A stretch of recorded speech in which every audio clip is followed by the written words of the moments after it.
নিঃসন্তান দম্পতি আমি দেখেছি, তাদেরকে পেলে অনেকে, ভাই কি সমস্যা, কয় বছর হইল, বাচ্চা নিচ্ছেন না কেন, কবে হবে, কার সমস্যা, আপনার সমস্যা না ভাবির সমস্যা, বেটা তোর কি সমস্যা ওটা বল। একজন নিঃসন্তান দম্পতি তারা কি স্ট্রাগলের মধ্য দিয়ে যায় আপনি জানেন?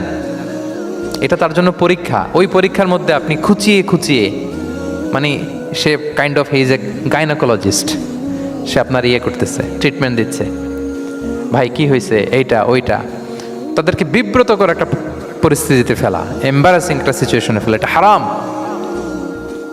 এই ম্যানারগুলো ইসলাম আমাদেরকে ধরে ধরে শেখায় যে এটা তোমার বিজনেস না, তুমি খুঁচিয়ে খুঁচিয়ে মানুষের ব্যক্তিগত বিষয় যেটাতে সে বিব্রত বোধ করে, এগুলো তুমি জিজ্ঞেস করতে পারো না। আল্লাহ বলেছেন খবরদার, ওলা তাজাসসু, গোয়েন্দাগিরি করো না, স্পাইগিরি করো না, অন্যের ব্যক্তিগত বিষয় নিয়ে খোটাখুটি করো